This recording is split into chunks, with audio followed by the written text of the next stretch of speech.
Good evening, and welcome to Norman Orr's Speech and Debate Showcase. This evening, we are going to be presenting multiple different pieces that are qualifying to Nats and even qualified to state and regionals.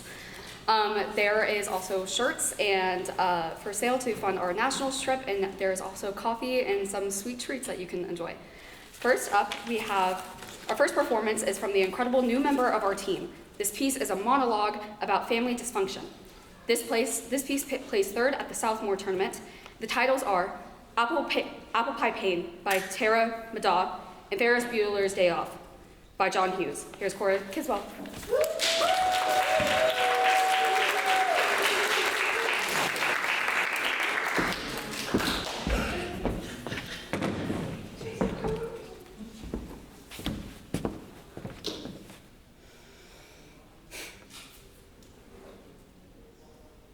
Families are so hard to be a part of. I don't know about you guys, but my family is fighting all the time. I mean all the time. Take, for example, I'll take my brother's socks by accident, and then he takes my shirts, puts them in the dryer, and then they shrink. Like, it is so totally not my fault that his socks ended up in my drawers and on my feet. But at the end of the day, we're still family, unfortunately. Family dysfunction ranges from perspective and how it affects each individual family member. In this monologue, we will see through the pieces Apple Pie Pain by Tara Madaw and Ferris Bueller's Day Off by John Hughes that not every family is what it seems, but each and every family goes through its own struggles. My hands are rough! Look at them! I have so many cracks. Do you know it stings when I squeeze the lemons? 'Cause yeah! It does. And I bet you didn't think about that yesterday when you and the boys were sauntering around the apple orchard, picking all that low-hanging fruit that even Sammy could reach. Oh, and I know you had fun while I was at the hospital, and you brought me back this bushel of apples. And yes, I said brought me back because no one else planned on washing all this white pesticide off them. No one else planned on making these apple pies that these boys have been asking me for weeks now. Or did you, Jesse? Because by the way, you've been watching football all day. Sure didn't look like you plan on rolling out dough. But luckily, you have a lovely wife who can wash 50 apples, she can peel them, and she can slice them up and make delicious pie crust after delicious pie crust. And listen to the boys ask about 15 times a minute if the pie is ready to eat yet.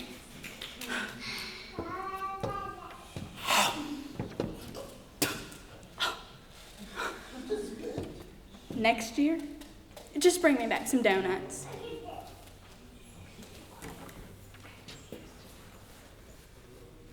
The whole time, I was just thinking things through, meditating. And then I sort of looked inside and I realized it was ridiculous. Being afraid, wishing that I was dead. Forget it. Forget it. I gotta take a stand. I gotta take a stand against him. My old man pushes me around and I never say anything, and he's not the problem. I'm the problem. I've got to take a stand. I've got to take a stand against him. I'm not just going to sit here as the events that affect me unfold to determine the course of my life. I'm going to defend it. Right or wrong, I'm going to defend it.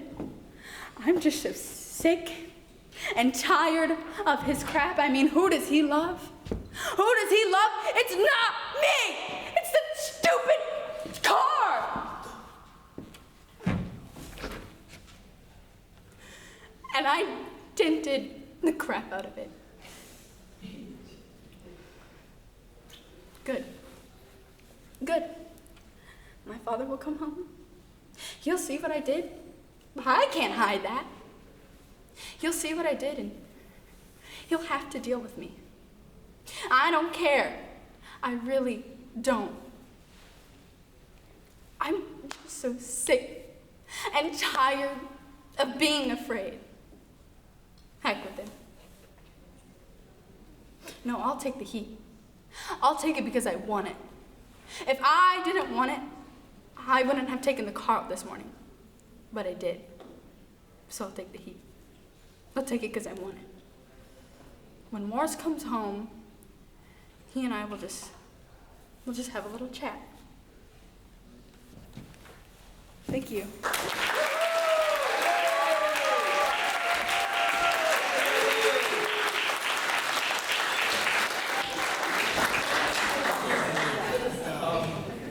Our next performance is Max Stubb and Christopher Long. They are state humorous duet finalists. This year, Max qualified in 3 events, and Chris qualified in 5. They placed 4th in regionals, 2nd in champs humorous duet, and 3rd in the OSSA state tournament. They have taken their duet to 4 different tournaments throughout the year and have never placed lower than 4th. Here's Holy Musical Batman.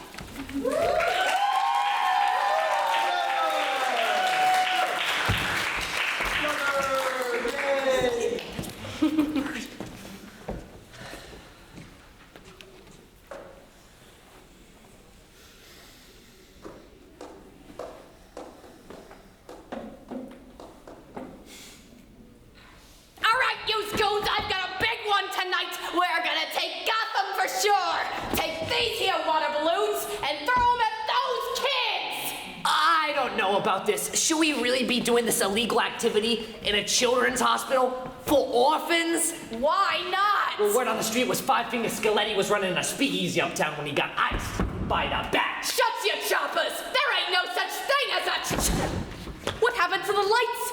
It's like I'm blind!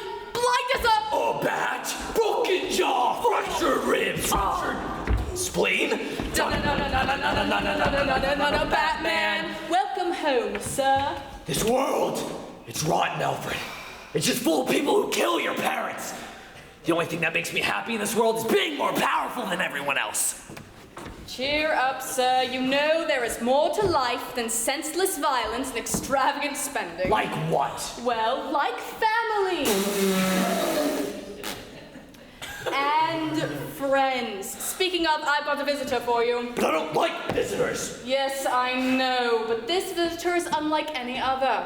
You see, he is from the circus. You like the circus, don't you? Yeah. Who likes the circus? Batman. You like the circus? Batman loves the circus. Very good. The guest is in the drawing room. What? A kid? I thought it was gonna be an elephant. Or a clown, at least. I missed the Joker. Cheer up, sir. You see, he is an orphan. An orphan? But what happened to his mama? And Papa? Both dead. I'm afraid his heart is very heavy with dread. I know how that is, but he's such a teeny little guy. I'm gonna go introduce myself. Very good, sir. Hello, my name is Batwayne. I'm Bruce Man. Dang it! Can I start over? Sure. I'm Batman. Dang it! My name is Bruce Wayne. Charmed, I'm sure. My friends call me Dick. Doesn't that hurt your feelings? No, because it's my name. Dick Grayson. Friendship is magic. As the famed philosopher October Jensen once said, what is friendship if not 2 souls in 2 bodies? Friendship is poggers. We can see this through Batman, who holds an intense distrust of the world. And then he meets Robin, who helps him fight all the crime in Gotham. Batman realizes that Robin's support is actually very important to him. Because friendship is the most important bond human beings can make. Holy Musical Batman by Matt and Nick Lang. All right, ladies and gentlemen, we birds of a feather being plucked together by a man that dresses like a bat. He's been sticking his beak in our business and is starting to ruffle my feathers. Because of Batman, my operations have been put on ice. My assets are frozen. We better catnip this guy in the bud before he sends us to the pound. Looks like you guys are up to your old twits. All right, who's the wise guy who thinks he's a joker? The Joker? The Joker was a sucker. You can call me Sweet Tooth. And as you can see, I'm a lot tastier. And yet I haven't been invited to join the Rogues Gallery. More like a Peanuts Gallery, if you ask me. I mean, what are you planning to do now? Kidnap the mayor and ransom him off for $100 grand? No. What you really need is a leader. I nominate me. Quit your squawking, Sweet Tooth. Everyone knows I'm kingpin around here. I say we kill the bat. Kill the bat?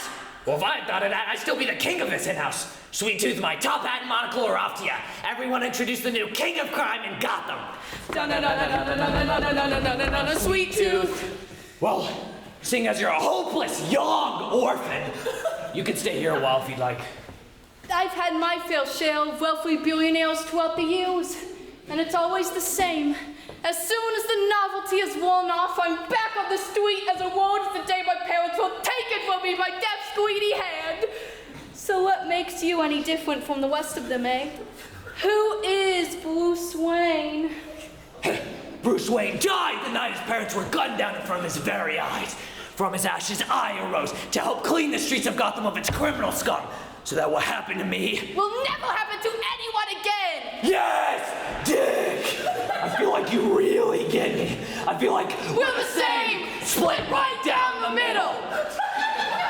Dick! I have to tell you something. What is it, Bruce?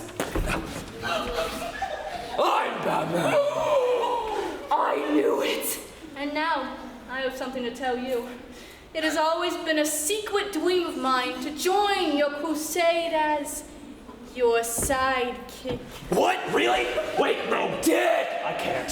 Why, Batman? I live a dark and gritty life of solitude. To be Batman is to be alone. But, Batman, I'm alone too. Perhaps we to be alone together. Well, to strike terror into the criminal minds of Gotham, you must take the guise of which you fear most. What are you afraid of? Years ago, when I was but a humble circus boy, my parents were performing in an acrobatic duo. One night, when they were performing the most awe-inspiring feats, the grace and dive, they were murdered mid-air by a robin. By a robber? No! A robin.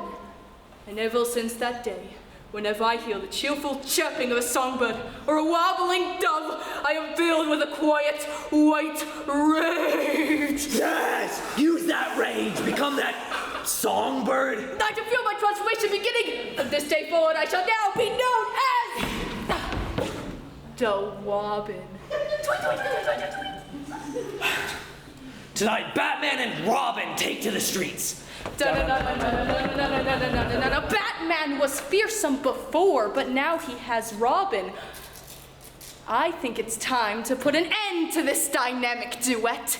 Say good night, Dark Knight. Parting is such sweet sorrow. Hello, Gotham City. I interrupt this news broadcast because just like a kid in a candy store, I managed to sneak some extra few goodies into my pockets. Oh, and Batman, I sure hope you're watching. Sweet Tooth! I've captured the boy Wonder Ball. Robin, no! Sweet Tooth! Stay right there, Batman, or the boy Plunder takes a dive into that vat of boiling hot chocolate. Pull Robin down. Don't throw him into that vat of boiling hot chocolate. This is between you and me. You're right, Batman. This is between you and me. Whoops! Butterfingers! Robin! Batman, I'm falling into that vat of boiling hot chocolate! No! I'm gonna crunch you in two.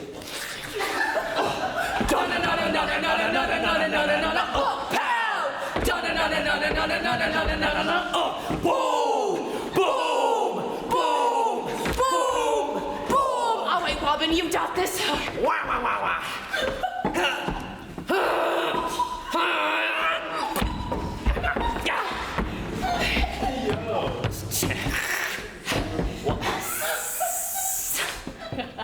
No. No!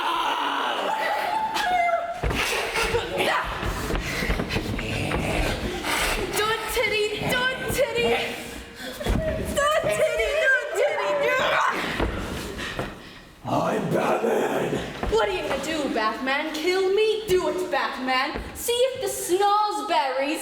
used to like snozberries. I won't kill you, but I won't save you into falling into that vat of boiling hot chocolate either. Hey.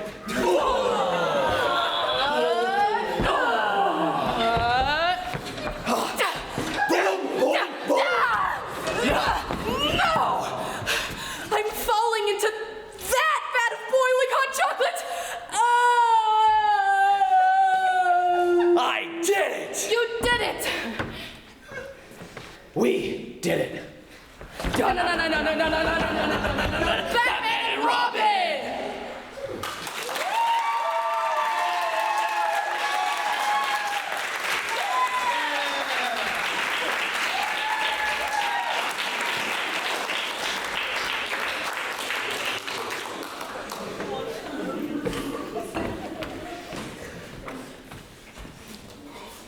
Kamilla Quiambao has been part of the team for 1.5 years. During her first semester, she qualified for state in monologue. This year, she has placed 3rd in poetry at the OSSA West Regional Tournament and has placed 4th in state for her humorous interpretation. Here's Turning Red.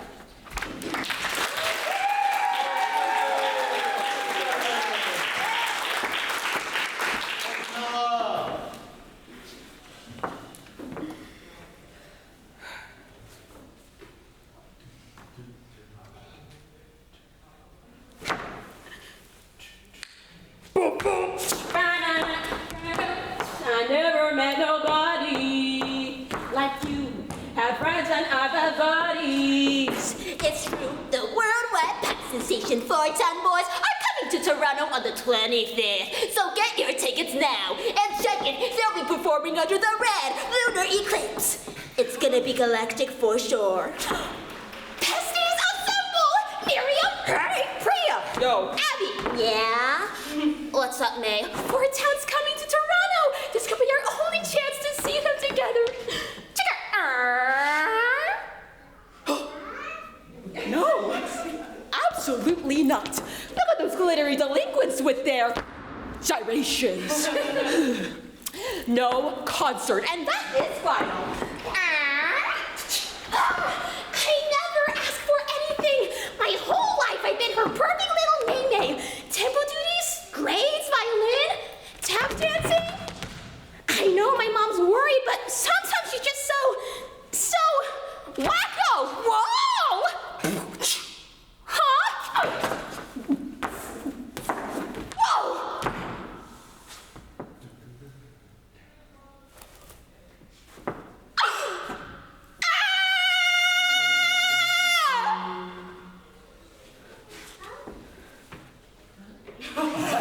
Maintaining your relationships should not get in the way of your own priorities. I learned this as I'm barely surviving my junior year, where I feel like I'm being pressured to reserve time for my loved ones, even though I have all of my schoolwork, speech and debate tournaments, and sleep schedule. Maylin Lee also has a fair share in this, as she struggles to balance her relationship with her mom and her own priorities, as she figures out how to deal with being a furry. I mean, an 8-foot-tall anthropomorphic red panda. In times like these, it is important to remember that you are your first priority, and those who truly love you would respect that decision. I swear, junior year has me seeing red. Or shall I say, turning red, by Domi Shi and Julia Cho. Maybe, is everything all right? Are you sick? Is there fever, a stomachache, chills, constipation? No. Don't worry, Maymay. Mommy's here. It's gonna be okay. It's time. Our ancestor Sun Yi has had a mystical connection with red pandas. Then one night, under the red moon, the gods granted her the ability to transform into a powerful mystical beast. Sun Yi was able to pass this to her daughters for when they came of age. And they passed it to theirs. But over time, what was a blessing became an inconvenience.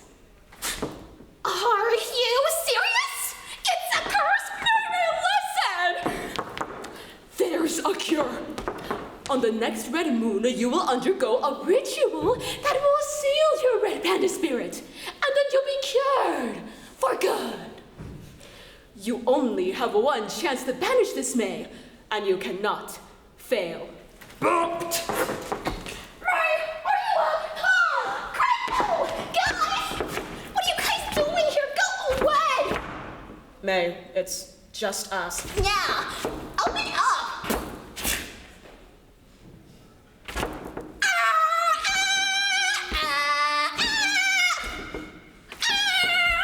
Hey guys, it's me! Calm down, alright? Hey, what the heck happened? It's just some, inconvenient genetic thingy I got from my mom, but it'll go away. Eventually. Maybe. I hate this! I'm slobbing, smelly, and my mom won't even look at me in no Town. There's no way this could be gone like that. Just leave me alone. May, it's gonna be okay.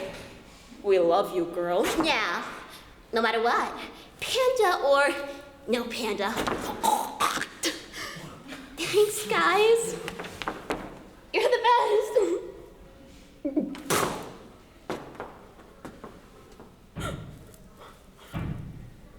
Whoa. Hey, you're you again. Huh. Something feels different.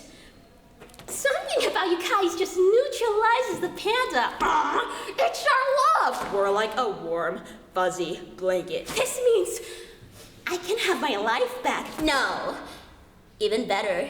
You can come with us to Town. We're all asking our parents tonight. But I can't ask my mom. I'm like a furry ticking time bomb.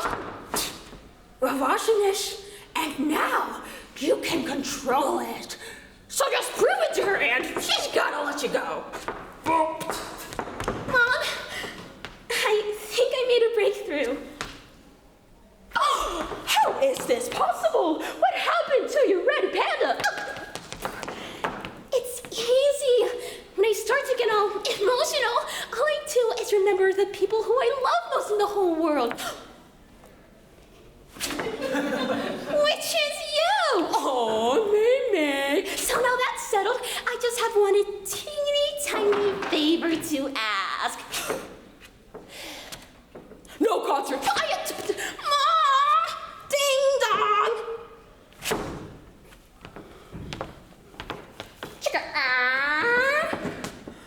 Mother! Hello! I was just about to call you, but everything's fine. I can handle the ritual on my...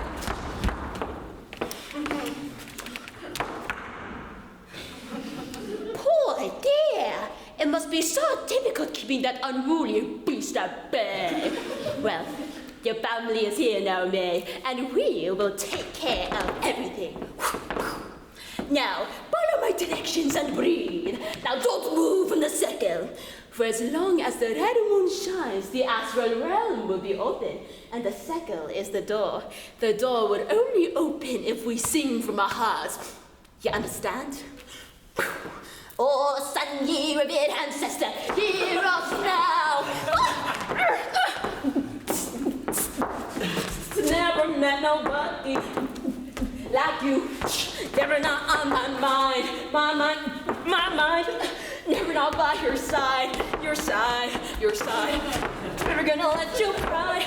Oh, cry, don't cry. Never gonna be your ride or die. All right. No, I'm keeping it. Oh, what did you just say? I said I'm keeping it. I'm going to the concert. Baby, stop! This isn't you! This is me! I am not your little May anymore! I like boys! I like loud music! I like gyrating! I'm 13! Deal with it! You think you're so mature? How can you be so crass? All I wanted was to come to a concert! I never went to concerts. I I tried being a good daughter. I tried to put my family first. Well, I'm sorry I'm not perfect. Sorry I'll never be good enough. And sorry I'll never be like you! No. May. Please just come with me. I'm changing, Mom. I'm finally figuring out who I am. But I'm scared that this will take me away from you. Me too. But people have all these kinds of sides to them. Some sides are messy, but the point isn't to just push it all away, it's to make room for it. Live with it.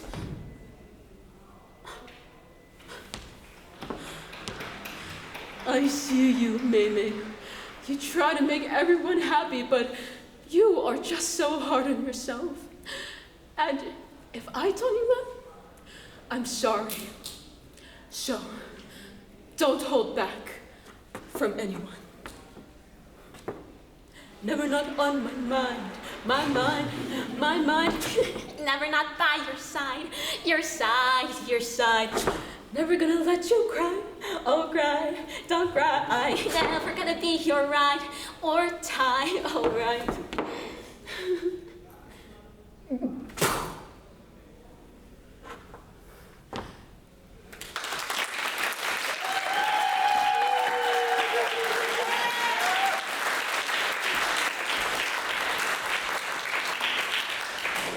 Next piece is performed by Broderick, titled Creepy Pair of Underwear. He got second in MacArthur Highland tournament, as well as third in his round at Southmore tournament. He is a first-year member and has already made a huge impression. Give it up for Brody.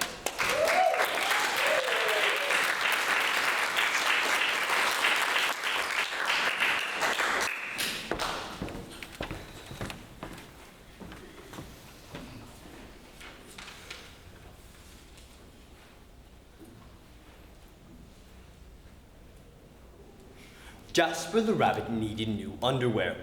On Thursday, his mom took him to the underwear store and grabbed the last 3 packages of plain white. But as they headed for the checkout, that's when Jasper spotted them. Creepy underwear. So comfy, so creepy. They were glorious. Mom, can we get these? Jasper pleaded. I think they're a little too creepy. His mom said. They're not creepy, they're cool. I'm not a little bunny anymore. I'm a big rabbit now. His mom agreed to buy 1 pair. We were all scared of things as a kid, whether it be clowns, the dark, monsters hiding under the bed. Heck, we're scared of things now. School, work, monsters hiding under the bed. We can't let our fear control us. Jasper tries all day to get rid of his underwear any way he can think. But every time he thinks he's done it, his worst fears come back. Just like Jasper, we try to hide our fear, to look big and brave in front of people who are just as scared as we are. In the end, Jasper learns to put his underwear to good use. He wasn't going to let fear wear him like a creepy pair of underwear by Aaron Reynolds. That night, Jasper wore his cool new underwear to bed. Do you want me to leave the hallway light on? His dad asked. Dad, I'm not a little bunny anymore. I'm a big rabbit now. His dad shut the door, and that's when Jasper noticed. The underwear glowed, a ghoulish, green glow. Jasper closed his eyes, he pulled up the covers, he buried his face in his pillow. But it didn't help. He could still see that ghoulish, green glow. Jasper leaped out of bed. He put on a pair of his non-glowing, plain white undies, and he finally fell asleep. But when he got up the next day, he was wearing the creepy underwear. Jasper grabbed the underwear and threw them into the garbage can. He was still a big rabbit. He wasn't scared, or anything, but he was done with creepy underwear. After school, Jasper was doing his homework when he heard a scratching, scraping sound coming from the dresser. He reached for the handle, he peeked in, and there they were, staring at him with that ghoulish green glow. Jasper grabbed the underwear and grabbed some stamps. "Bye-bye, scary underwear," Jasper said, dropping the package into the mailbox. Jasper opened the door the next morning and there they were! And are those chopsticks? The creepy pair of underwear had somehow returned from China and brought back souvenirs. Jasper grabbed the underwear and grabbed a pair of his mom's good sewing scissors. She didn't like him using them, but this was an underwear emergency. This time, the underwear were gone for good. Jasper went to his dresser. He reached for the handle. He peeked in. Nothing. Just plain white undies. Jasper walked around his house. He searched under his bed. He shook out his lampshades. Phew! There was no sign of the creepy underwear. Jasper went into the bathroom to comb his ears.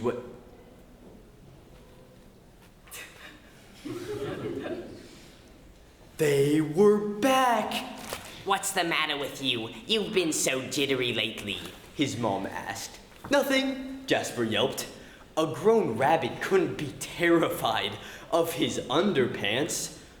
Jasper grabbed the underwear and snagged a shovel from the garage. And he rode. He didn't stop pedaling until he reached Crager Hill, and Jasper began to dig. He dug until his hole was deep and dark and 100% underwear proof. He dropped the underwear in. They gleamed from the bottom, that ghoulish green glow, but not for long. The next night, Jasper crept to his dresser. They couldn't be in there. Could they? He reached for the handle. He peeked in. Nothing. Just plain white undies. Jasper smiled and turned out the lights. There was just one problem. It was really dark in there, even for a big rabbit. Jasper turned on the lights. He looked at his pair of non-glowing plain white undies, and he knew what he had to do. The underwear were a little muddy, but they still filled the room with that gentle greenish glow.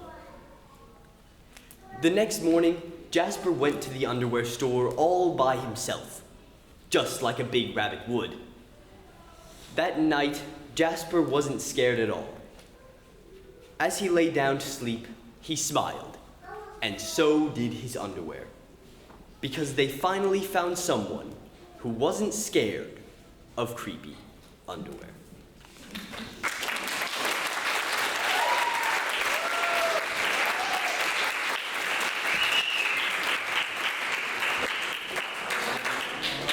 And for our last performance, Chris is a senior that has been on the team for 2 years.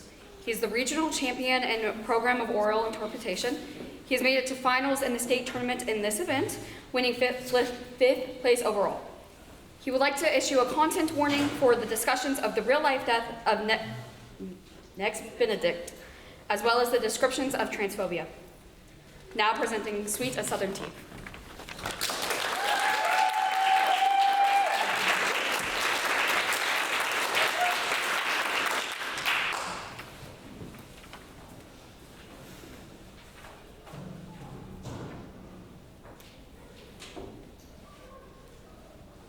I should have been a cowboy. I should have learned to rope and ride. Cowboy Small has a horse. His name is Cactus. He keeps him in the barn at the Bar S Ranch. I have admired history for as long as I can remember. In the 7th grade, I learned about the history of West Virginia. While my classmates found learning about their home state boring, I thought it was interesting to learn about the Civil War conflicts that happened in our backyard. At the same time, I was learning more about myself. You see, the dresses my mother had me wear and the long hair that dragged me down bothered me deeply. And in the 7th grade, I finally realized why. I was really a boy. Anti-LGBTQ plus bills that progressed out of their chambers. Senate Bill 1677, we are a religious state. We are going to fight to keep that filth out of the state of Oklahoma. God rested on the 7th day. But early in the morning, before the sun strained into the southern sky, he made sweet tea from scratch.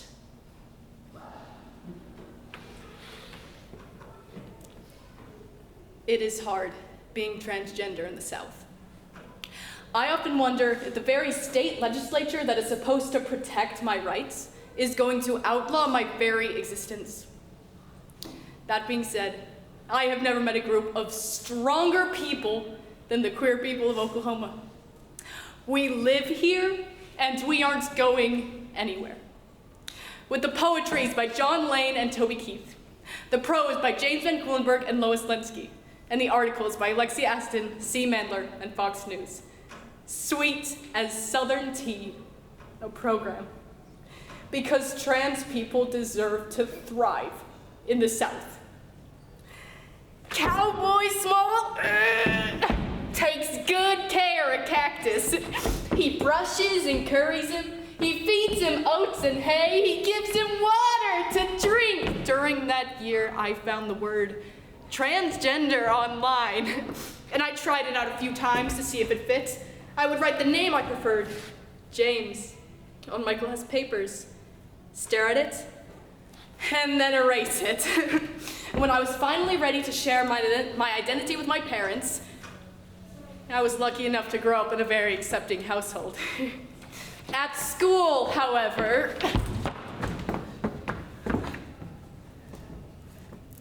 I wasn't as lucky. Last month, non-binary teenager Next Benedict was found dead at home the day after an altercation at school where they were attacked by a group of classmates in a restroom.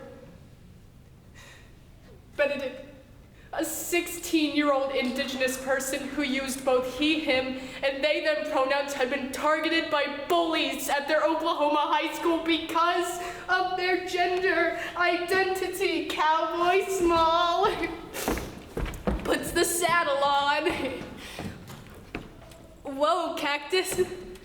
Cactus! Firstly, I want to say that a child losing their life is horrible. She was a victim of bullying, and that is never okay. I hope that anyone struggling in a similar position gets the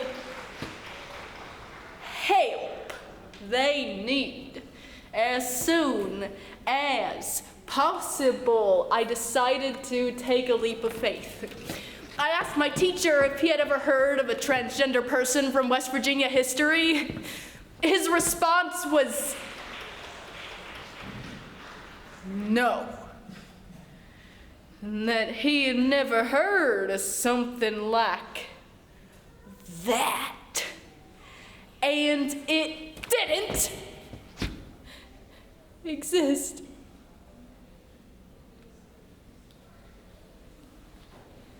I also want to say that I stand behind what I believe in. The groups and individuals who push gender reassignment onto children in our schools is unacceptable in my mind. Cowboy Small hits the dust. The officer said that it would be a shame for any of the students to have to deal with a criminal situation for something so minuscule. Though Benedict disclosed that they had experienced bullying for a full year prior to the attack.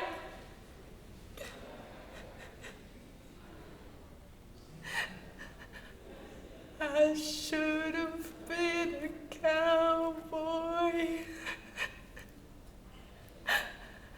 I should have learned to rope and ride.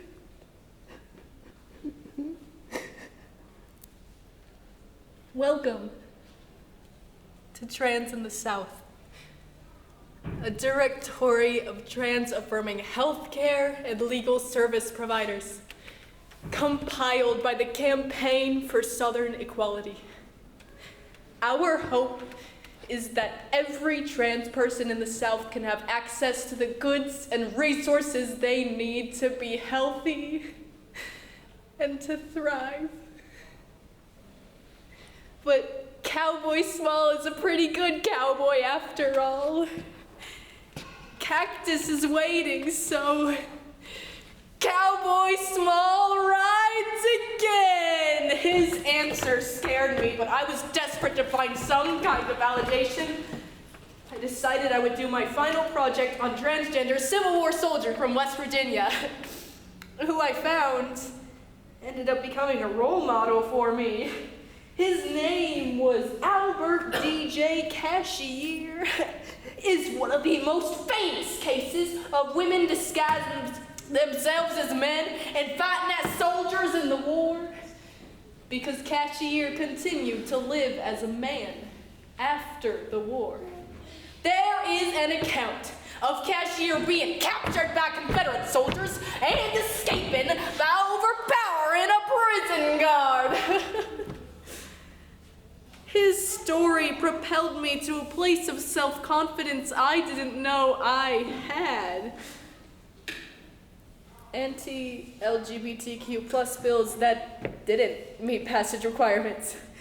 House Bill 3120, House Bill 3135, for God so loved the world, he made sweet tea. He served the tea to anyone who admired his creation. Senate Bill 1563, Senate Bill 1981, sweet tea is not fading from southern towns. It lives in houses all over town. Take the flag off of the state capitol, it don't mean anything to me. But leave me my sweet tea. A recipe for being civil. I proved my teacher wrong about the transgender people in history.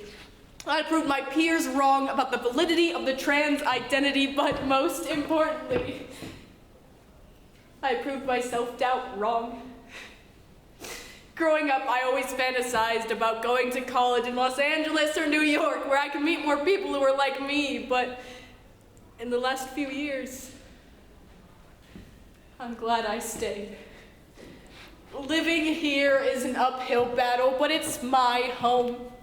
Our stories matter, and the communities we have built are worth celebrating. I should have been a cowboy.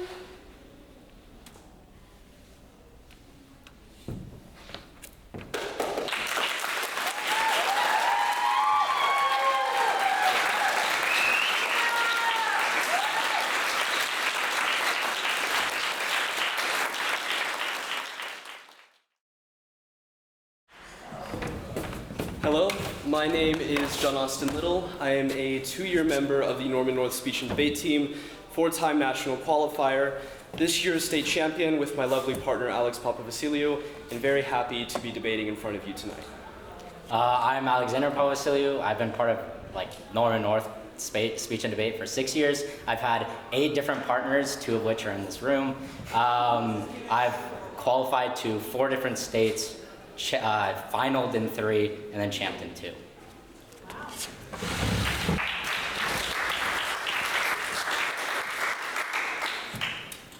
What are y'all debating about?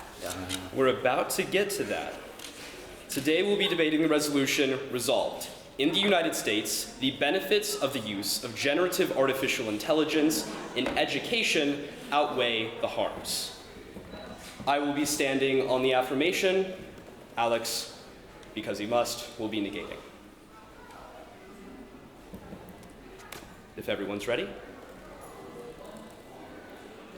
I affirm the resolution resolved. In the United States, the benefits of the use of generative artificial intelligence in education outweigh the harms. I offer one definition. Education is defined by Merriam-Webster as the action or process of educating or of being educated, where educating is to inform. From this, we offer one observation. Given the definition, we aren't just talking about school systems, we are broadly talking about AI's use in formal instructional settings. Thus, the framework in today's round is improving society by first, reducing structural injustice, second, by accelerating innovation, and third, by avoiding extinction. Our sole contention concerns research. Research is key to advancing our society's technology. Merchant Cubic 23 writes, modern technologies from computer chips and batteries to solar panels rely on inorganic crystals to enable them. Whenever we are developing these crystals, each one can take months of painstaking experimentation to get right. Generative AI is an unrivaled force multiplier and high-impact research for these crystals. Cubic continues, the graph networks for materials exploration, GNOME, a new deep learning tool using generative artificial intelligence, dramatically increases the speed and efficiency of discovering by predicting the stability of new materials. Of its 2.2 million predictions, 380,000 will make new materials. Among these discoveries, 52,000 new compounds for superconductors. In the history of human innovation, only 1,000 had been found previously, a 52 times improvement in under 2 months, outpacing what we could do with our combined brilliance in universities across the history of material science. The impacts of just one of those technologies superconductors can have is immense. Menon24 explains, superconductivity paves the way to a carbon-neutral future because it creates energy infrastructure that is compatible with green technology, something we might not have without artificial intelligence push into the future. Thank you.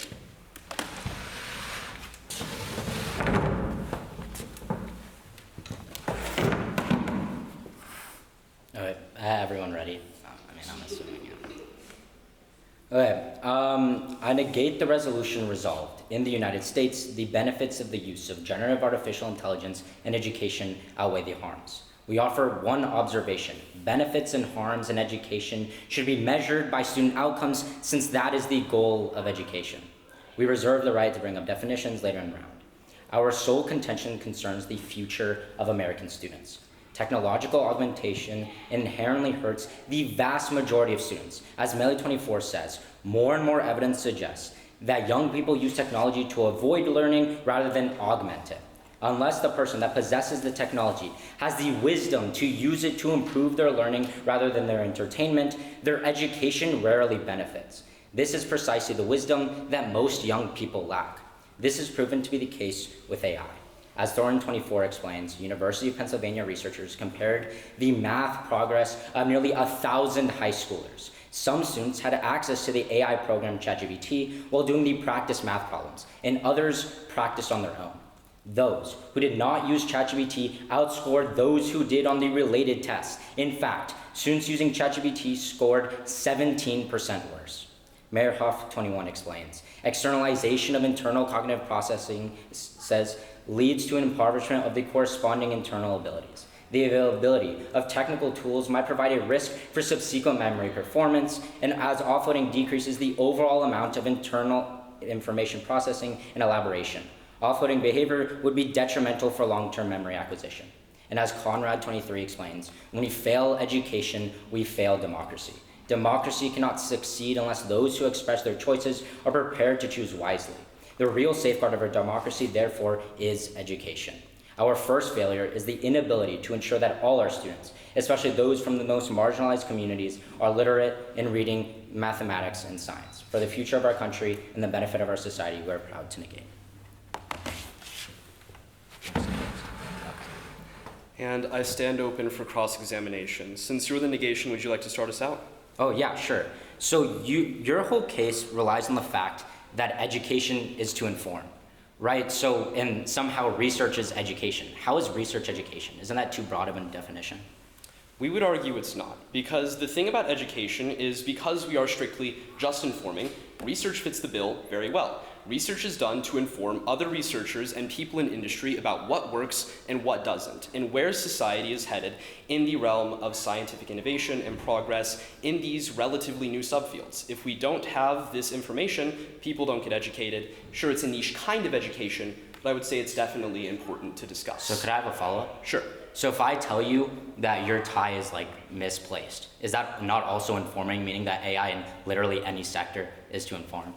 Right, so that's why we specified formal instructional settings. So while I would agree that it's valuable information to have if my tie is misaligned, that isn't a formal instructional setting. That's why we're very specific that it has to be formal, because yes, it would be ridiculous if we were talking about every instance of just sharing information. I do agree that is specificity we need, but the AF does offer it. Do you mind if I take a question? Sure. All right. So you talk about student performance declining because students are bad at using technological tools. Wasn't that the argument made against having computers in schools? Sure, but AI is inherently different, right? Like, can I have a quick follow-up on that? Sure. Wasn't that also the argument that was against calculators when they were brought into schools? Yeah, sure. So, right, the thing is, between the difference between computers, calculators, and AI is the fact that computers and calculators need yourself to insert yourself in the process of this creation, right? If I get a math problem on a calculator, I might have one equation that I can solve out, but I can't solve out the entire equation or the entire word problem. Whenever you have AI, you insert one question, one essay prompt, and it gives you the whole thing back. You are removed from the process of creation, and you inherently lose that cognitive ability. So just to be clear, AI is bad because it creates instead of you. Yeah. All right, thank you. That's cross. Right. I won't be taking any prep time. We'll get straight into the affirmative rebuttal, which basically means I'm just going to be attacking his case, which he will be doing shortly after this speech. All right, if everyone's ready.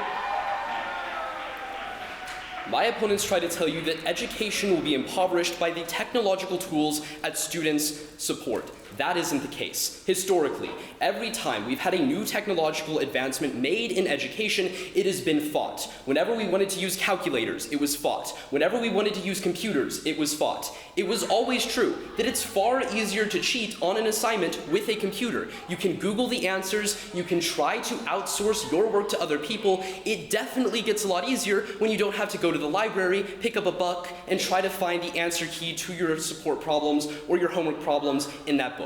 It makes it a lot easier to cheat, that's true. But these technologies always come with gains, and empirically, that's the case with AI too.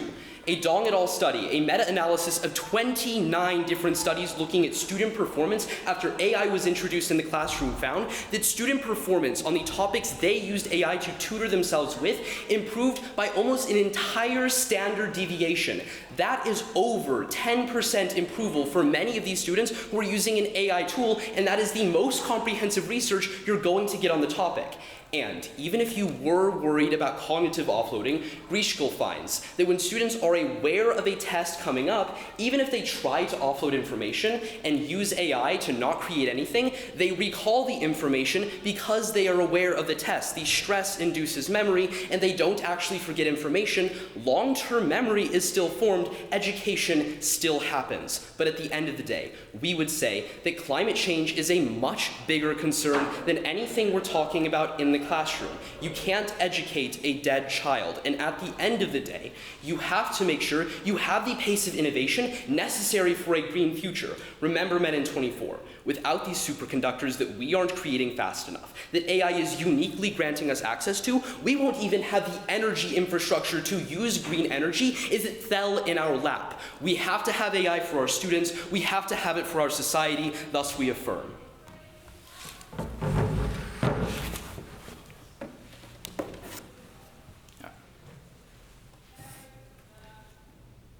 Again, everyone ready? Yeah.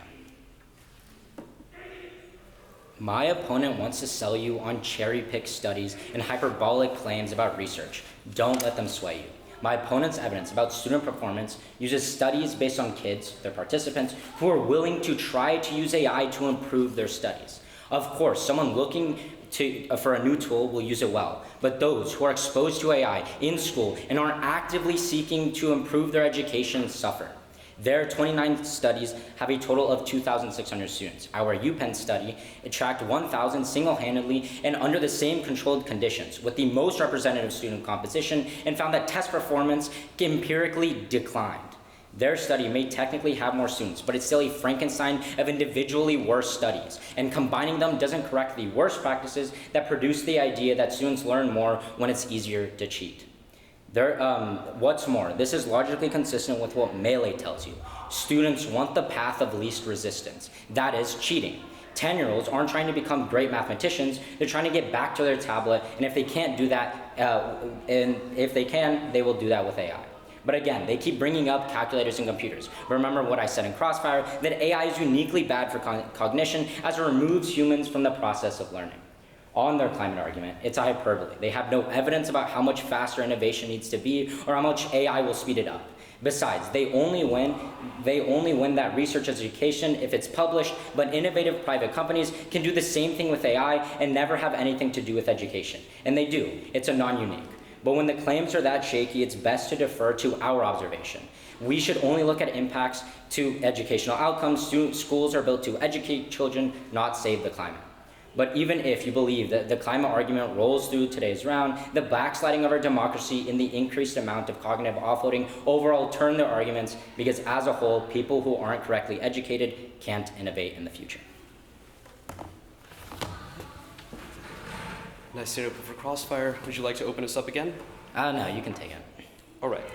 So you make this argument that your UPenn study is better because it tests the most students at a single time. I'm using individually smaller studies. How is that UPenn study better just because it's bigger? Right, so that whole argument in the rebuttal was essentially that those students that you see in your studies are willing to use AI to improve themselves. The ones in the UPenn study are more controlled, more like holistically looking at what AI does to a student, and overall, what AI does to a student is worsen their test scores and lead to cognitive offloading. All right, you can have a question. Yeah, so you talk a lot about that climate argument, right? So what's some ways that like AI has helped climate, and how do we know that it's gonna like solve the climate change? Okay, so what we'll talk about specifically isn't anything theoretical or anything hypothetical. I would agree that if we were relying on talking about something a company might do in a few years, that would probably be bad to vote on. What we're telling you is that what AI has done already, those 52,000 different compounds for superconductors, is objectively what's leading us forward into the future of green technology. Without these materials being rapidly produced, we simply can't keep pace with a lab's ability to test these materials. Humans are too slow, AI is faster, and we need to keep that pace. Do you mind if I take a question? Sure. All right. So you talk about how we should specifically prefer the impact to classrooms. We shouldn't look at climate change impacts, and you said that's because schools are supposed to educate, right? Yeah. But if education has the potential to save children so they can actually go back to the classroom, wouldn't you agree that's probably still topical? So arguably there's two things there. Firstly, again, on that definition, we'd argue that education isn't just like necessarily publishing research or doing something to inform. Again, that's out of the scope of debate. We're looking at school systems. But secondly, I would argue that the benefit, and we're talking about how intelligence in education outweigh the harms, isn't necessarily about what does it do to the climate, it's about what does it do to the school. That's just inherent to the resolution. All right, thank you. And the final speech of this very condensed public forum round, usually these run about 45 minutes and we're talking a lot faster, is going to be voters. So in these speeches, we're going to be kind of asking you to vote for us and explaining why that is the case. Okay. And if everyone's ready. At the end of the day, my case is not so simple, but let's make it. At the end, whenever we're looking at AI's impacts on education, what it's doing in the status quo is creating technologies which are educational to other researchers, to industry that has to produce them, that are going to save our climate. We aren't innovating fast enough in the status quo. The simple fact is we can't do enough computation as individual human beings to get there. AI is already creating the things we need to get to a clean future. Remember the Menin card. Those superconductors that it's creating right now are necessary for the energy infrastructure we have to build to even support green technology being integrated into our energy supply. Without AI, we don't get there fast enough, our climate suffers, and even if it isn't extinction, a lot more people are going to die of climate-related causes than would if we would just use AI and solve the issue. But even if you don't like the AI argument, we can talk about education. Education is empirically improved in students. The meta-analysis, we would argue, is better because it does look at more students, but remember, he doesn't address the Green-Gl evidence. They don't cognitively offload, they do improve the amount of information they learn, and most of them are trying to improve their education. Yes, we're helping the classroom, we're also helping the climate. For those two groups, we'd ask you to affirm.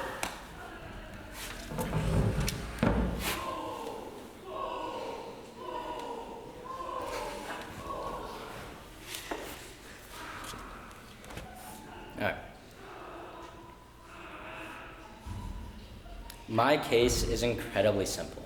AI in education inherently leads to a decline in cognitive development because students use tools to do less of the work themselves, uniquely removing the process of creation in a way that computers and calculators don't. Worse still, democracy backslides, and simply put, AI degrades education, which means society as a whole will suffer. The number one place you vote in today's round is the negative argument on cognitive offloading. They give the evidence telling you that cognitive offloading doesn't happen. However, remember our more holistic evidence that tells you children do lose the processing that they need to be adequately educated. This leads to the most topical impact in today's round of American democratic backsliding. But on climate, first look to the fact that climate isn't even in the scope of today's round. We can all agree if informing as a whole is education, then so is everything, making the debate too broad. That's why we look to students. But second, look to the fact that with decreasing cognitive abilities, innovation in the future can never happen, and that's why you vote negation. No.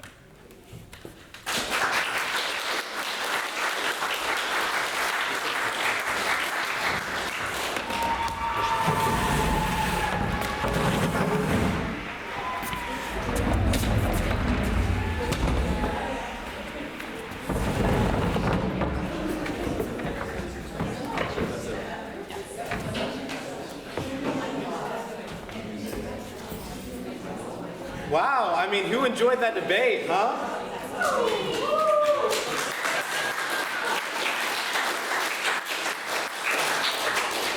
Good. Yeah, that was just such a wonderful performance by amazing Alex and jubilant John Austin.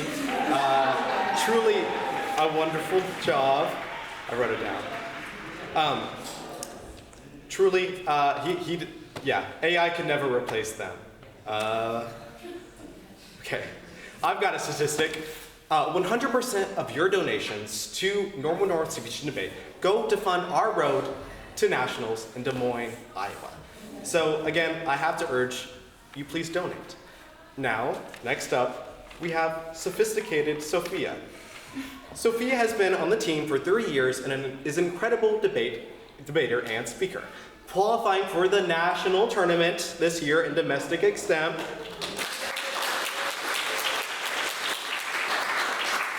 Truly, because she wrote this, right? Or like, you didn't write this. Yeah, truly, it doesn't summarize Sofia enough. She's so wonderful, and she's so kind and sweet. Tonight, she will be answering the question, is the moderate politicians becoming an endangered species?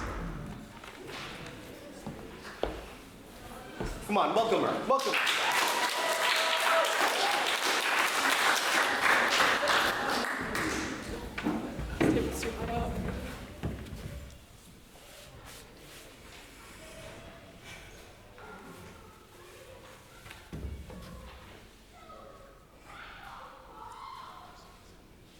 I've always loved animals. As a kid, I grew up on watching Wild Kratts and Sesame Street, and I loved going to the zoo. As I grew a little older, I was particularly fascinated with endangered and extinct species. Everything from dinosaurs to giant tortoises to white rhinos completely fascinated me. In nature, extinction is a slow but devastating process. Habitats shrink, predators grow stronger, and the animals that are caught in the middle simply disappear. In politics, a similar phenomenon is currently happening. Moderate politicians, once the bridge between the left and right of America, are slowly being pushed out by similar systems. 52 years ago, President Nixon instated the Endangered Species Act, a revolutionary act that would help protect wildlife and their habitats. In 2018, the Harrison Institute implemented a petition to add moderate politicians to that list. Now, obviously, moderate politicians probably don't need to be added to the endangered species list, but we're definitely seeing a decrease in moderate voices in America. According to a poll by Gallup in 2024, the percentage of moderate Republicans has decreased from 33% in 1994 to just 18% in 2024, and moderate Democrats have decreased from 48% to 34%. But how did this occur, and why aren't we seeing more moderate voices? Well, because the future of America matters, let's ask today's question. Are moderate politicians becoming an endangered species? My answer is yes, and this is for 3 key reasons. First, party leaders discourage dissent. Second, voters and politicians are becoming increasingly polarized. And third, extremism fuels headlines. So, let's begin with our first point. Party leaders discourage dissent. For both Democrats and Republicans, loyalty is more encouraged than independence. As of a 2024 study from the Pew Research Institute concluded, over 60% of the members of Congress voted with their party 95% of the time, a stark increase from the 45% just 5 years ago. In addition, moderate voices are increasingly overlooked, and moderates who diverge from party lines often face criticism or even loss of candidacy.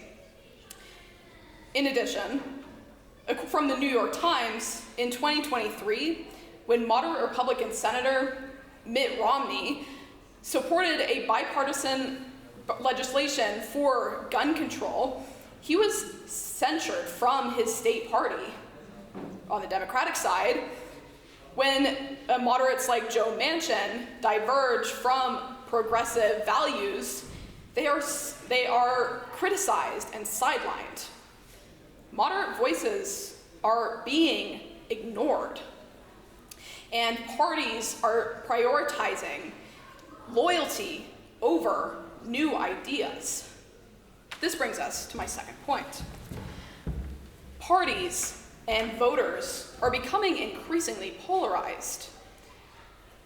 The overall political sphere of America today is diverging significantly from a centrist view.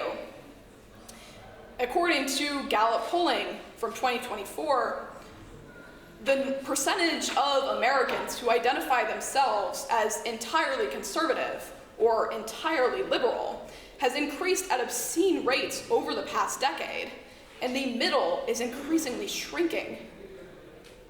Moderates are being ignored, and their voices are not being heard. This is largely due to the increase of polarization among parties and politicians. And according to a study from the University of Amsterdam, politicians that exhibit narcissistic, manipulative, and psychopathic traits significantly increase effective polarization among voters. As a result, individuals who align themselves with those politicians increase their hostility towards opposing parties and viewpoints. In addition, according to Brookings in 2024, Congresspeople have become increasingly hostile to their opposing members of Congress, and individual people have begun to see their neighbors as not only ignorant, but as enemies. This brings us to my third and final point. Extremism is inherently favored over real voices. In the 21st century, anger sells, and media companies prioritize conflicting opinions and angry issues over conceding voices. According to CBS News in 2024, polarizing politicians like Donald Trump, Representatives Marjorie Taylor Greene, and Alexandria Ocasio-Cortez are viewed more times on media than any moderate or centrist, quiet legislator. This is because more people want to see angry situations, not situations that would actually be beneficial for our world. And in this day and age, moderate voices are not just ignored, they're invisible. So, just like the species that are going extinct every few years, moderate voices probably are as well. Today, we ask the question, are moderate voices, or moderate politicians, going extinct or becoming endangered? And my answer was yes, for 3 key reasons. First, party leaders are discouraging independent voices and dissent. Second, more and more polarization is becoming the status quo. And third,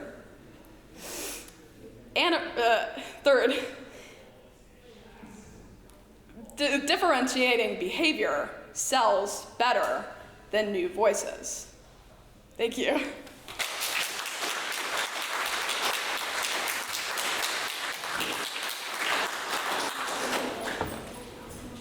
Wow, what a strong speech from smart Sofia. I actually have my own extemp question for each and every single one of you.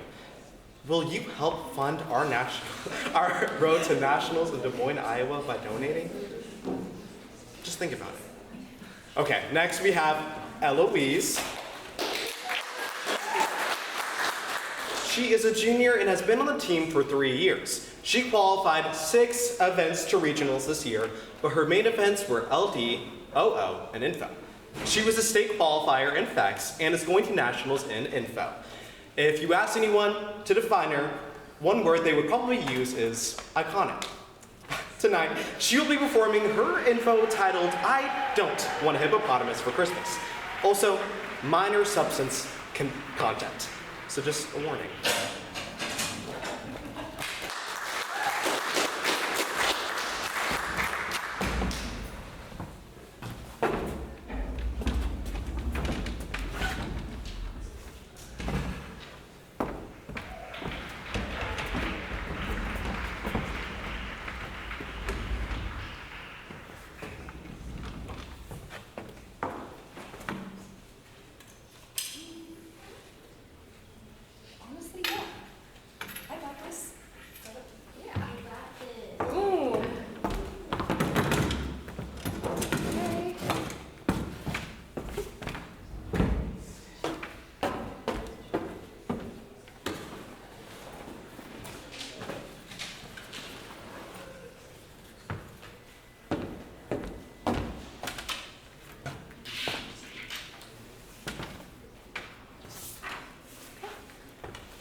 Can everyone see my boards?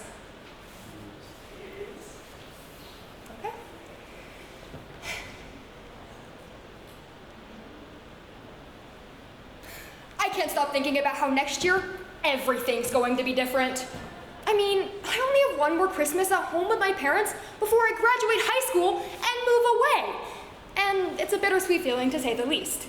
I mean, obviously, I'll miss our traditions the most. Crowding on the couch with my parents to watch Christmas movies. The Last Holiday, Home Alone, and The Santa Claus are some classics amongst my family. But my personal favorite has always been Elf. Elf tells the story of Buddy, a human who's raised with the elves in the North Pole. When Buddy discovers he's not an elf, he travels all the way to New York in search of his biological father. Buddy is an example of an invasive species. Throughout the film, we see him hilariously causing chaos in a city he's not native to. According to Fairfax County, invasive species can lead to the extinction of native plants and animals, destroy biodiversity, and reduce and alter wildlife habitats. However, most people are oblivious to these issues. Today, let's embark on some festive traditions. First, we'll open our presents as we learn about what invasive species are and how they spread. Then we'll do a little caroling as we discuss Colombia's current invasive species crisis. Before finally, writing a letter to Santa Claus that warns him about the implications of invasive species. So get your hot cocoa and put on your coziest pair of socks, because Santa is coming to town. Let's first take a look under the Christmas tree. The joy and anticipation, followed by suspense of not knowing what's inside each carefully wrapped package, adds to the joy of the holiday season. But being naive isn't always this jolly. For instance, can you tell me the difference between non-native species, invasive species, and pests? You may be thinking that these are all synonymous terms, but you couldn't be more wrong. To really understand the dangers of invasive species, we must first go over some key definitions. Let's open some presents. Native species are organisms found in a certain ecosystem due to natural processes. Non-native species are organisms that do not naturally occur in an area. And invasive species are non-native organisms that cause harm to the environment, economy, or quality of life. And pests are any organism that damage infrastructure or threaten human health or safety. So, to summarize, native species belong, pests crash the party, and invasive species ruin everything. Like that one uncle who always asks, who did everyone vote for in this election at Christmas dinner? So, now we understand what invasive species are. But how do invasive species spread? Well, according to the U.S. Department of Agriculture, invasive species are primarily spread due to human activities. And there are two key scenarios.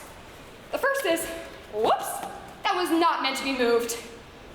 There are an unfortunate numbers of examples of species that humans have intentionally introduced, but later regretted introducing.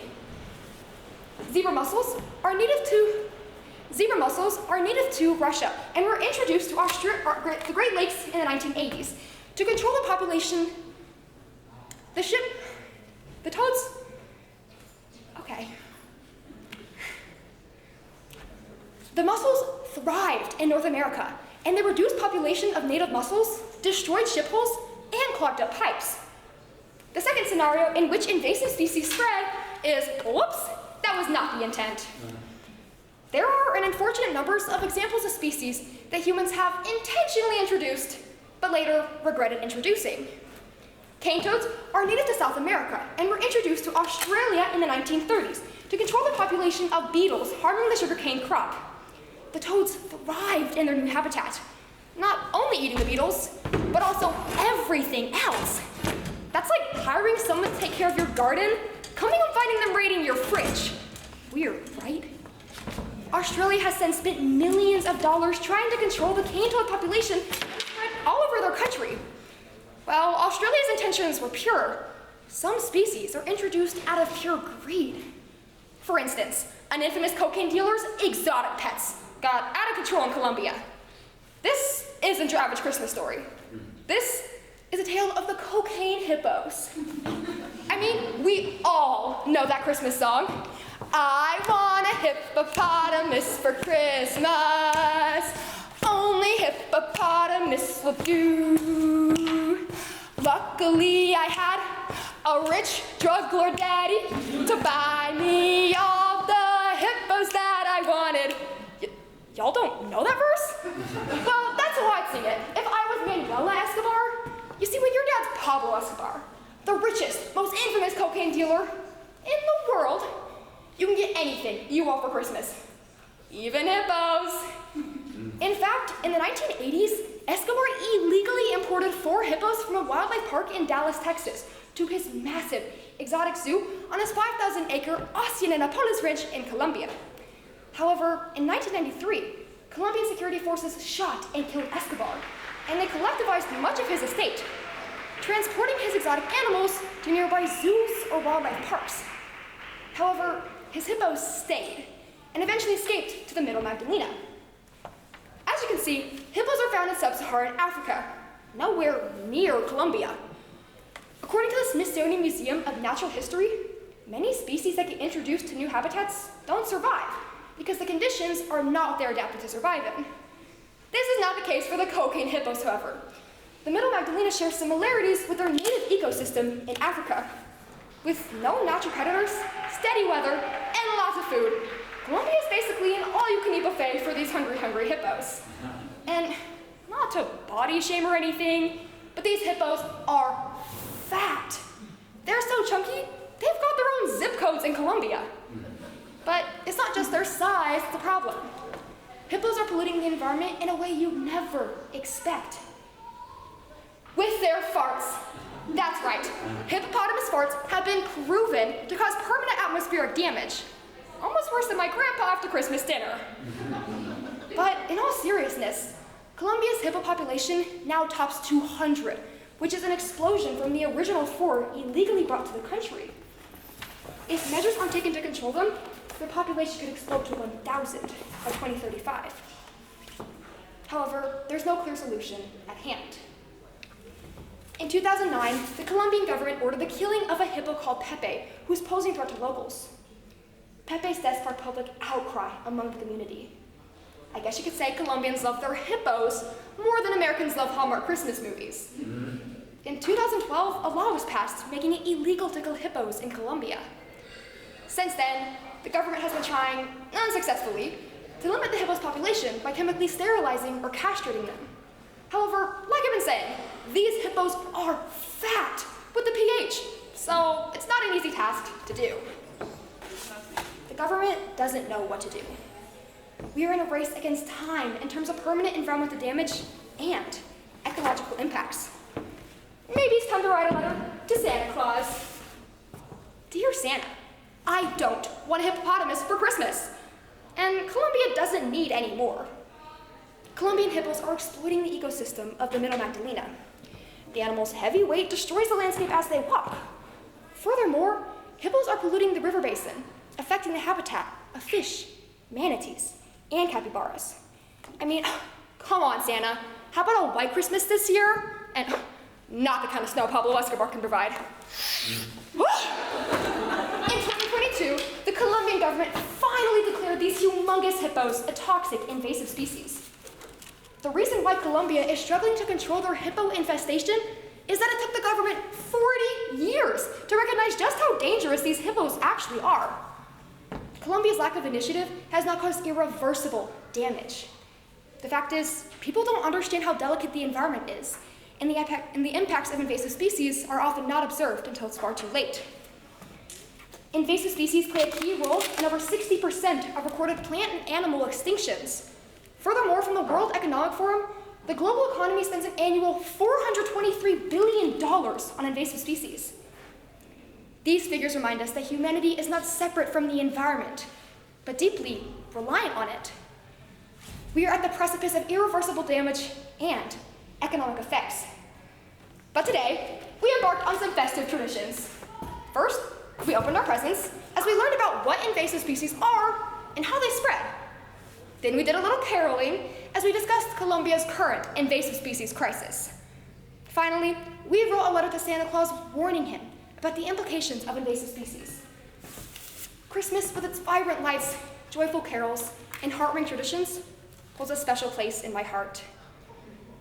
I know I'm not alone in saying that I miss Christmas every time it passes. Maybe that's why I have a Christmas info in the middle of May. But I think we can all agree, Columbia's cocaine hippos won't be missed. At the end of the day, I guess it isn't so crazy when I say I don't want a hippopotamus for Christmas. Thank you.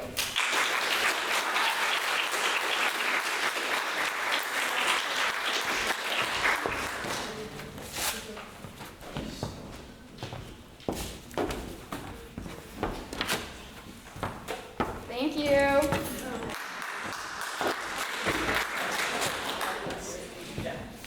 What a wonderful informative by educated Eloise. Matter of fact, just like how she educated you guys about that topic, I have to educate you guys on something. Maybe instead of spending money on Christmas like that, we could be spending our money donating to speech and debate to fund our road to nationals in Des Moines, Iowa. Just something to think about. Okay, next up we have Fiona. She's a senior and has been doing speech and debate for 7 years. She qualified to regionals in LD, PEX, and HD this year, and was LD regional champion in 2024. Come on. This question holds a special place in my heart as a Catholic. Tonight, she will be answering, will Pope Leo the, I don't know numbers, American heritage be more of a help for his papal reign or a hindrance? Give it up. So, hey, I'm Fiona. And let's get started. Sophia, can you give me time signals? Alrighty. So 2 days ago, the official NSDA Instagram account made a post. The newly appointed Pope Leo XIV started his coalition-building career in congressional debate. Additionally, he was the head of his speech and debate team at his school in Michigan. That's pretty awesome, right? Well, you guys are all here, so clearly you at least care somewhat about speech and debate. And so we see that Pope Francis died on April 21st of this year. And I'm sure all of you have heard that news, and also know that Pope Leo XIV was elected as the 267th Pope of the Catholic Church. This marks the first time in Vatican history that an American has been elected to this office. So, why do we care? Well, in the face of increasing global instability in both politics and the economy, the authority of the papacy has changed as well, and as the seat of the Vatican is given to a new leader, and we face an era of uncertainty across the globe, we must ask today's question, which is, will Pope Leo XIV's American heritage be more of a help for his papal reign or a hindrance? Well, in short, it will be more helpful than detrimental, but to really understand this question, we must look at 3 key areas of analysis. Number 1 is the effect of his American heritage on the globalization of the Catholic Church. Secondly is the effects of his American heritage on his progressive views. And third is his authority as a symbol for American Christianity. So number 1 is the globalization of the Catholic Church. According to an article from the Time magazine on May 8th, during his 12-year papacy, the things that Pope Francis was most known for was 2 things: his focus on social progressivism and the globalization of the Catholic Church. He accomplished much during his 12-year tenure, including making the College of Cardinals more global, making the Catholic Church more inclusive, and centralizing the Vatican on climate emergencies.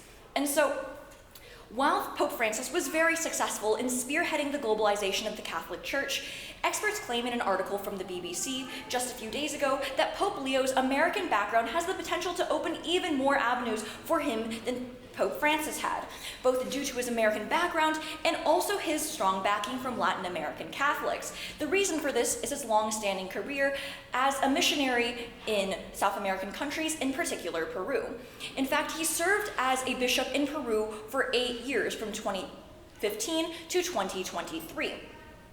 In fact, he was so dedicated to his cause that he applied to and received a Peruvian citizenship, which leads me to my next point, which is the effects of his American heritage as well as his background as a missionary in Peru on his progressive views. So according to an article from the CNN from May 9th, he spent much of his career as a missionary in South America, and in this article, they interviewed a professor of religion at Northeastern, who made a statement last Thursday sharing that he has an understanding of the way power works in the world and affects marginalized people. He seems to me to be the sort of figure that will push back against certain expressions of politicized religion. So why is this important? Well, this is especially imperative for Leo as Francis's successor. A main concern with the election of the new pope was that Pope Francis spearheaded a lot of the increase in progressivism in the Catholic Church, and many Catholics, as well as individuals worldwide, were concerned, again, because of the rise of conservatism across the globe and how the Catholic Church would reflect that. Well, Leo, as Francis's successor, advocates for the inclusion of queer, migrant, and poor Catholics in the church because of both his background as a missionary in South America as well as his background as an American. In fact, Leo specifically states that his Chicagoan background influences these progressive views. Additionally, the BBC furthers that Leo is considered a centrist with more progressive views on specific social issues to invoke George H.W. Bush, a kinder, gentler face to offset the perception of Americans.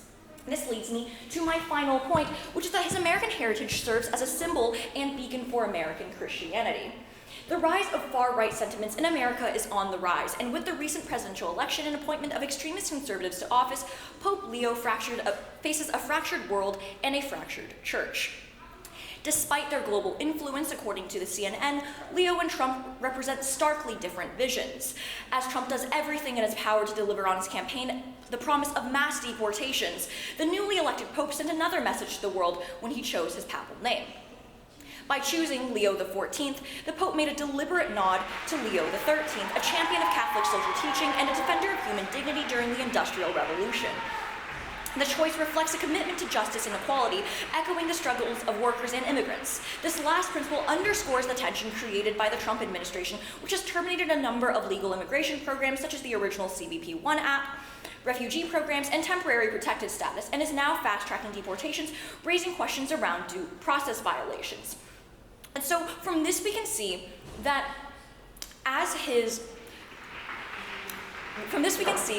Pope Leo's American heritage makes it so that he has more influence on global politics as well as American Catholics than ever before. As his progressive views directly champion Trump's, we see that he has the authority and he has the voice to be able to champion against these immigration policies. And so let's go back to the question. So, the Pope Leo XIV was recently appointed after the passing of Pope Francis. And as the world becomes increasingly fractured with the rise of extremist far-right policies and politics, we see a need more than ever for progressivism on the global stage. And so, however, because Pope Leo XIV is the first American to be appointed as Pope, we must ask the crucial question, which is, will his American heritage be more of a help for his papal reign or hindrance? And for the three key reasons, that one, his American heritage will help the globalization of the Catholic Church, two, his background as an American and as a missionary in Peru has shaped his progressive views, and three, his heritage as an American has an increased influence on American Christianity as well as American immigration policies. And so from this we can see that it will be more helpful than detrimental. Thank you.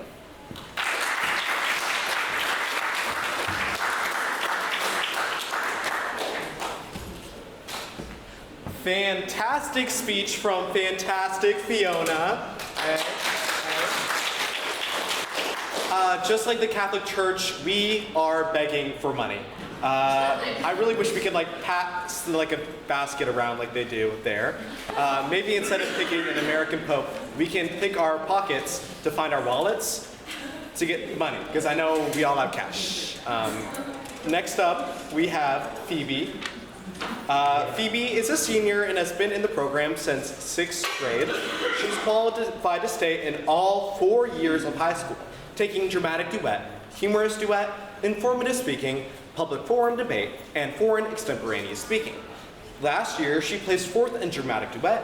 This year, she was a triple state finalist, placing 5th in dramatic duet, 6th in informative speaking, and becoming a state champion in foreign extemporaneous speaking.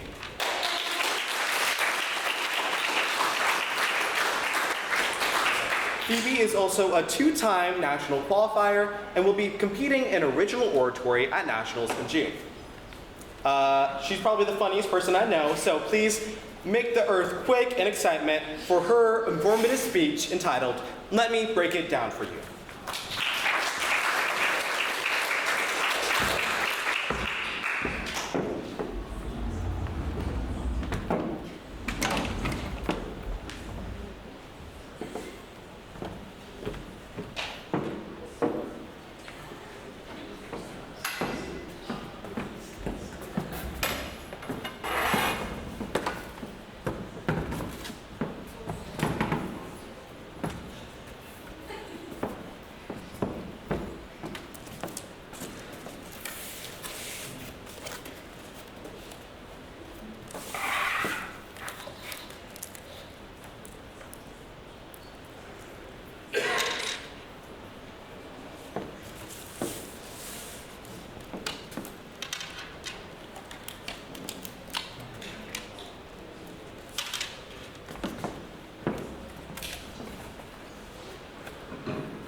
Any of you have ever seen the movie Ice Age, Continental Drift, but I'll give you the premise.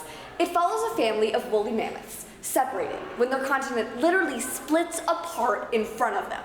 Now, watching this at 6 years old left 2 lasting impressions. The first, a lingering urge to know how an event like this could occur. And the second, the Sid shuffle. So jump, jump, wiggle your rump, and walk it out like granny. It's no secret I love to dance. I have ever since then. My lesser known passion, however, plate tectonics. A nuanced woman, I know. Though we can't feel it, there are plates moving constantly in the earth beneath us. They slide, subduct, and diverge, the Earth's version of a breakdance, so naturally I had to take an interest. This is called seismic activity, defined as the Earth's constant unrest, generating low-frequency sound in the sea, resulting in phenomena such as earthquakes, volcanic eruptions, and micro-seismic activity. But key in on earthquakes, one of the only constant reminders we have of the movement going on beneath us. But without understanding how they work, these quakes can feel like somewhat of a foreign force. So today, let's break it down into the Earth's crust, where we learn what seismic activity is and how it works. Then we'll pop and lock into an understanding of how humans have affected seismic activity, before finally freezing into the future of plate movement. There are 7 major tectonic plates on Earth, but all are made of 2 types of crust, oceanic and continental. Oceanic crust tends to be denser but thinner, while continental is thicker and older. This causes oceanic crust to subduct underneath continental, being constantly destroyed and replaced at boundaries. These boundaries differ, however, based on plate type and location. There are 3 types of boundaries. The first is divergent, 2 plates moving away from each other. Magma rises between the 2, hardens, and forms new crust. They're most common in oceanic crust, with a prime example being the Mid-Atlantic Ridge, an underwater mountain range that separates the North American and Eurasian plates. The second kind of boundary is a transform boundary, 2 plates sliding past each other. While no crust is being created or destroyed, pressure can still build between the 2. And when that pressure pops, shallow, narrow earthquakes can occur. A prime example is the San Andreas Fault in California. But the final boundary is a convergent boundary, 2 plates pushing into each other. This is where subduction zones are formed, with one plate being forced beneath the other. Oceanic on oceanic can form volcanoes, but continental on continental forms mountain ranges, like the Himalayas, separating the Eurasian and Indian plates. More importantly though, convergent boundaries make up 80% of all earthquakes. Because of subduction, these plates are stronger and run deeper than any other type. So now that we understand a little bit more about boundaries and how they can cause earthquakes, we're still left with a few questions. I mean, if earthquakes occur between boundaries, why have we seen such an increase in earthquakes in central areas? Why has Oklahoma become one of the most earthquake-prone areas in the nation? Well, unfortunately, our floor rocking isn't as rad or traditional as prior earthquakes, because these babies are man-made. The word fracking is thrown around a lot in today's political sphere. I mean, you've all heard it. Drill, baby, drill. But what is it, and what does it have to do with seismic activity? Well, fracking, or hydraulic fracturing, is a method of oil production where highly pressurized water is injected deep within the ground, cracking rock formations and assisting in the flow of oil and gas extraction. Once that fracking is done, however, the water is extracted and injected back into wastewater wells, where the real action is at. Wastewater wells are areas deep in the ground, below aquifers, where unusable water is disposed of. And while any change in pressure can result in seismic activity, wastewater well injection specifically results in poor pressure diffusion, reducing normal stress on fractures and fault planes. Earthquakes induced by these methods can be felt up to 10 miles from the original site, and for months after. And with the rise in modern oil and gas extraction practices, we're seeing earthquakes like never before. So let's hone into our home state of Oklahoma, because prior to the 1900s, Oklahoma had experienced few earthquakes. But in 1952, El Reno was hit with a 5.5 magnitude earthquake, splitting the Capitol building 15 feet and being felt all the way in Des Moines, Iowa. And while the cause was unknown at the time, these earthquakes would soon become a common occurrence. 2009 marked a record increase in earthquakes. And in 2015, Oklahoma experienced 850 earthquakes in 1 year. In these modern cases, the blame can be attributed to the pumping of wastewater underneath the Arbuckles in central Oklahoma. It seemed like the perfect spot. High permeability, under pressure, and accessible. But according to Robert Skomal of the U.S. Geological Survey, for every gallon of oil extracted, 10 gallons of water came with it. They needed a place to dispose of it at. But turns out, pumping water in the same spot for over 20 years might end up kick-spitting you in the plate. But while oil and gas are commonly demonized for their environmental effects, the earthquakes they cause aren't necessarily unique. Hydrocarbon extraction has been the culprit of extreme quakes. Off the coast of the Valencia Gulf in September 2013, hydrocarbon injections began. The area proceeded to experience 1,000 earthquakes over the next 40 days. And more interestingly, the most recent development in human-induced seismic activity lies in carbon capture storage, the process of injecting CO2 into reservoirs below the ground. While currently it's only resulted in micro-seismic activity, the potential of plates shifting and breaking that seal creates an increased chance of earthquakes. So, considering human-induced activity combined with traditional plate movement, what does the future hold for tectonic plates? Will they crisscross as normal or twist up into unknown formations? Well, there are actually a few answers. When it comes to wastewater well injection specifically, these earthquakes can straight up be harnessed and controlled. In an oil field in western Colorado, earthquakes were turned on and off by simply regulating the rate and pressure at which water was injected. Regardless, humans ourselves don't have the ability to make any permanent effects on seismic activity. Because once again, the real change lies in what we cannot see. Because as climate change increases, earthquakes do too. In fact, the most directly correlated earthly event to earthquakes are droughts, with 80% occurring in an area affected by them. Monsoon season in India is a prime example. 48% of earthquakes in the Himalayas occur prior to monsoon season, while only 16% happen during. This is because an increase in water pressure decreases the chance of plate movement. But heavy rains and intense droughts even cause the Sierra Nevada mountain range to rise and fall half an inch in just a few years. And in a study of the last ice age, 11,000 years ago, revealed that glacial melting resulted in 8.1 magnitude earthquakes.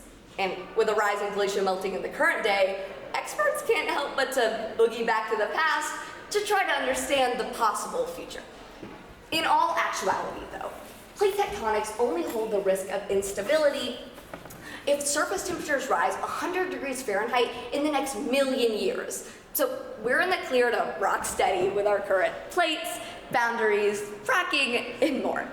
Today, we busted it down into the lithosphere, where we learned what boundaries are and how they cause earthquakes. Then, we popped and locked into an understanding of how humans have changed seismic activity, before finally freezing into how climate change has changed plate tectonics. But back to my other passion, because my favorite part of dance is the unpredictability. Sure, there are routine moves, but the combinations are endless, and seismic activity is the same. The possibilities for the next Pangea are unlimited. Some imagine the Americas fusing with Australia. Others envision a landmass from pole to pole, and some a cluster at the equator. But regardless of the outcome, the components remain the same. And while we may not be able to guarantee the definite movement, understanding the Earth, how it works, and why it does, is something I hold near and dear to my heart. That and breaking it down. Literally. Thank you.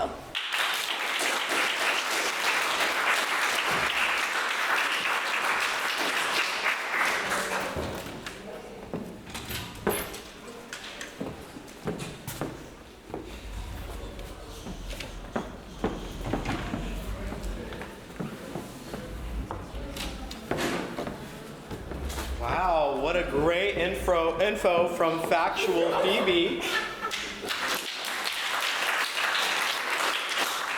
You know, maybe instead of fracking, we should fracking donate to debate to fund our journey to Des Moines, Iowa.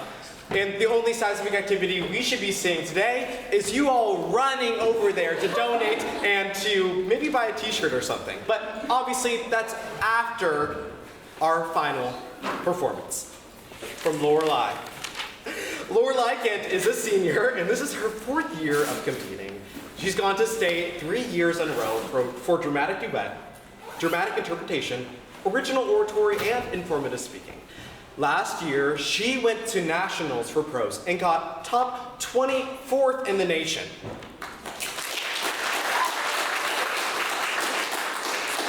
She is elated, for this is her last performance. And trust from personal experience, whenever she has something to say, you better listen. Her original oratory contains content of eating disorders and negative language.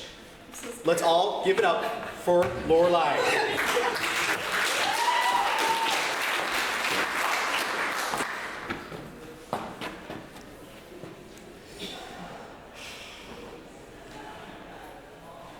I have had the same exact bully since elementary school. Well, I'm not sure if bully is honestly the correct term. You see, she's kind of my friend, kind of my enemy. All you need to know is we have been butting heads for as long as I can remember. One time, we went to the nail salon together and I was feeling a little bold, so I wore false lashes for the first time. The lady doing my nails complimented me, but as soon as we left the salon, my frenemy told me she only said that to me because I looked like an attention-seeking. Safe to say that would be the last time I wore false lashes, but it wouldn't be the last time my mom, my frenemy would call me that. Growing up, I didn't have the picture-perfect relationship everyone else seems to have with their mom. I'm not joking when I tell you we are constantly butting heads with each other. But I grew up believing this was normal, because it was my normal. A survey from ISPOS reports that 40% of children have estranged relationships with their parents. This is something we've seen normalized for generations upon generations in media, films, books, and family trees. The untalkable phenomenon of generational trauma among women leads to strained relationships between mothers and daughters. We see the constant flowing of unresolved trauma and issue in women, yet we ignore struggling women before we even begin to notice them. Today, let us take this opportunity to go back to elementary school to understand where our mothers are coming from, then get to high school to see how her bullying affects us, before we finally graduate college with a PhD and some solutions. It is obvious that since the world began, women have ruled the world. But since it started, we've been treated like second-class citizens in almost every single culture. There's been a standard placed on women to wed young, give birth young, and give up everything for a man and his children, often against their own volition. Due to this, women have so many shared experiences of trauma.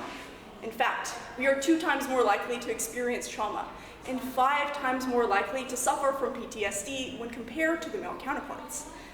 But why are women specifically such common victims to this phenomenon? Well, we live in a society that not only has extremist expectations of women from our looks down to our behavior, but also one that is constantly normalizing unsafe situations. From the National Sexual Violence Resource Center, 81% of women have experienced some sort of sexual violence, but only 25 of these incidents are actually reported. Women are taking their negative emotions and pushing them down, repressing them, until eventually a daughter is brought into the equation and they boil over. This is described as maternal jealousy.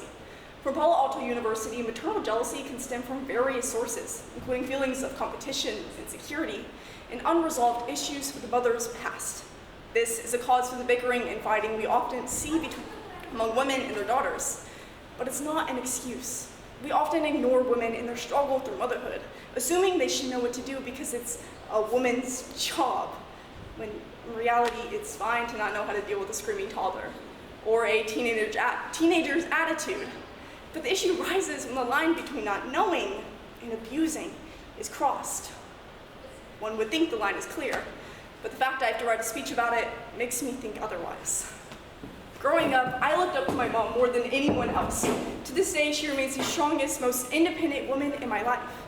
Unfortunately, the respect I so deeply showed her was not reciprocated, and her actions reflected this.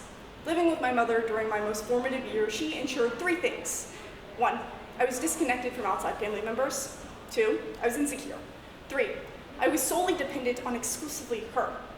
From Psychology Today, this phenomenon is described as developmental sabotage, which guides us to a rise in issues like disconnected relationships, insecurities, and eventually, the continued cycle of generational trauma. The older a daughter gets, the more her mother may begin viewing her as competition, especially in comparison to her own. She'll then begin instilling ideas within her daughter, separating her from outside family members, including grandparents, siblings, and even other parents, reaching the extreme of referring to her daughter with obscene language simply for spending too much time with her father. This causes a disconnection among daughter and outside family members, but a codependency among mother and daughter. While separating her daughter from loved ones, she must also find a way to bring her down. Most of us are developing our insecurities from too much time on TikTok. Plenty of us are getting the idea from our very own parents. Unfortunately, they grew up in a generation where the sentence, skinnier tastes better than full, was commonly said. Now, allowing the idea to recirculate through their very own children.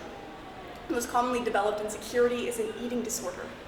9% of adolescents suffer from eating disorders, 81% of them being young women. One would believe that a childhood filled with harsh words and negativity would end in the same way, right? Well, not if I have a say in it. I believe in a generation so aware of past issues, we can fix this. In fact, I know we can. Let me ask you, what is the best way to understand a perspective we don't often think of? Easy, empathy. This is something we've been taught our entire lives.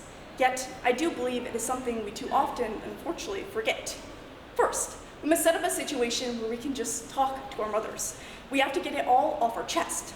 Then, we have to listen to her. And before you get the chance to roll your eyes at me, trust I know how annoying listening to our moms can be, but we boiled the cause of this issue down to our past, so we must acknowledge it. The most important thing to remember is to not mix up empathy and sympathy. We aren't trying to solve our mom's problems, we're looking for the cause of our own. Honestly, I wrote this entire speech out of anger after having a conversation with my mother where she told me I was not a part of her dream life. Then, just a week later, we had an honestly productive conversation where I just told her everything. Through this whole experience, I learned I have so much more to live for. I have a grandmother who I think would do anything for me.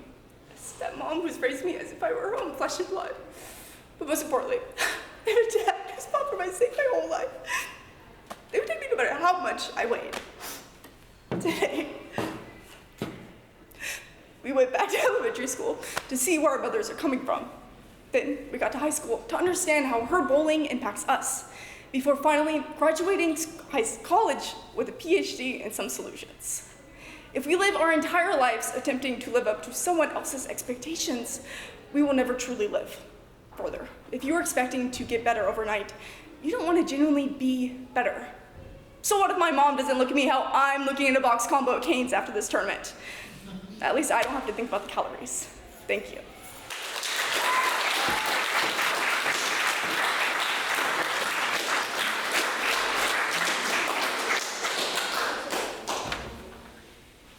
Such an insightful original oratory by legendary Lorelei.